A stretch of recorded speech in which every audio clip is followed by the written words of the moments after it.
Carpenter's marking knife out of a lawnmower blade. Today I'll show a much more advanced project which results in a knife that does exactly the same thing. In some of my videos I walk you through every detail and give you the why as well as the how, but in this video I'm not going to give too much explanation of why I'm doing things. I'll just show you what I did. This will be my version of a Japanese style marking knife, known in Japanese as a kiridashi, or sometimes also called a kogatana. Now, it's common for Japanese blades to be made from a very high carbon steel, forge welded to a softer iron or steel body. This allows the cutting edge to be made from a very hard but relatively brittle steel without danger of the tool cracking or breaking.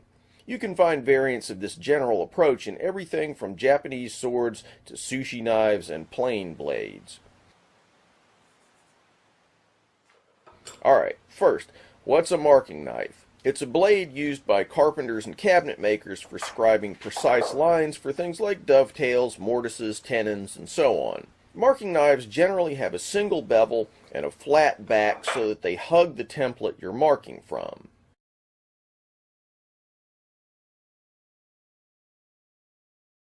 This knife will be all metal, no handle, no bolster, no nothing, just one big chunk of knife. The cutting edge of the blade will be made from this, a steel commonly used in Japanese cutlery known as Hitachi Blue Steel No. 2.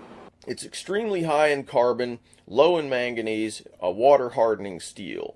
Now, blue steel can be hardened to around 64 on the Rockwell C scale and hones to a really nice sharp edge. The only other material I'll use is this. I had forged a large billet of Damascus which had been used for making some sword fittings, and this little stub was left over. The steel, composed of 1050 and 15N20, was basically just the handle that stayed in the vise as I was forming twist pattern Damascus, so it's just plain vanilla low layer count, completely unmanipulated. About as boring as Damascus gets. So I began by forging this stub out to the same width as this small piece of blue steel.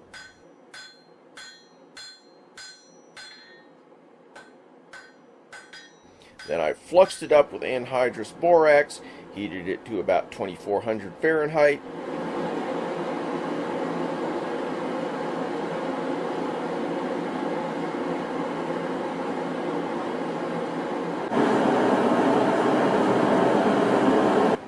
taps and it fuses into one solid block of steel. Back into the fire, then I draw it out about 6 inches long, 1/4 inch thick, and a little over 1/2 inch deep. Normally I'd use my hydraulic press to draw it out, but sometimes it's fun to just go at it with the hammer.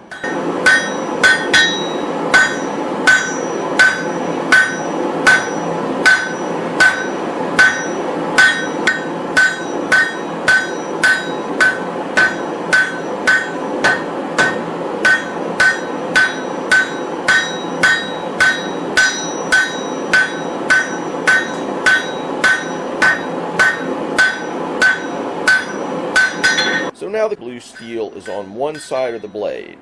That will be the cutting edge. Now I'll hot cut the blank to form the point.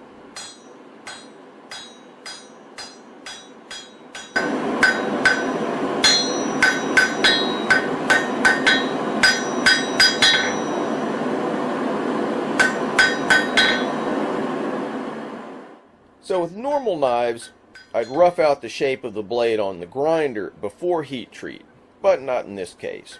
There's just not that much else to do, so I'm going to do it all in one throw. Instead, I'll immediately heat treat it by heating it to about 1500 Fahrenheit and quenching it. I use a 2-stage quench. Into water for about 2 seconds to get the steel past the perlite nose of the cooling curve, then into oil to bring it on down to martensite transformation a little bit more gently. This gets the steel nice and hard, but helps to minimize the likelihood of cracking, which often happens in a straight water quench.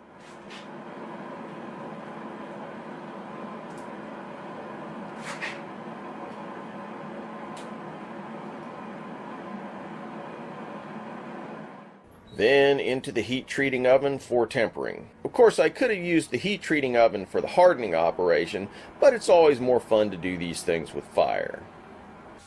After tempering, I'll finish shaping the blade, beginning by squaring everything off, then smoothing all the corners to make it comfortable in the hand.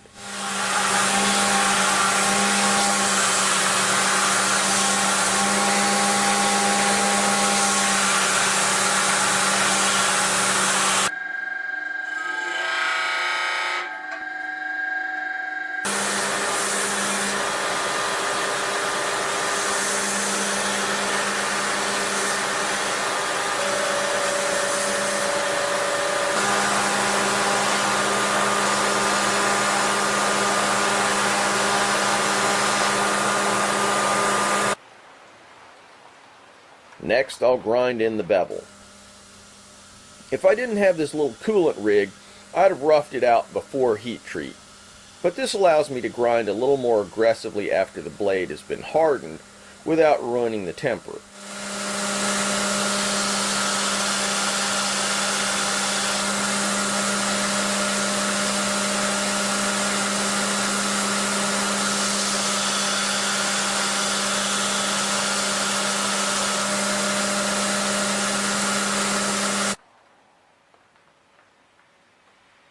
I also added a little hole at the top so it can be hung on the wall. At this point, the Damascus pattern is barely discernible in the steel. To bring it out, I'll now immerse the blade in an etchant, ferric chloride. It goes in all shiny and comes out this lurid looking thing. You can get all kinds of different effects with Damascus steel depending on what kind of etchant you use, how long you immerse it, what kind of steel you use to forge the Damascus, and how you polish it when you're done. In this case, I'm going to leave it really in-your-face bold. After it comes out and I wash off the ferric, I'll just rub it a little with some 4/0 steel wool. This will tone it down slightly and remove some of the surface oxides, but it's still not exactly a shy, retiring pattern. And the section composed of blue steel, that's the hard edge, is now unmistakably visible. As the final step, I'll hone the blade on this Japanese waterstone.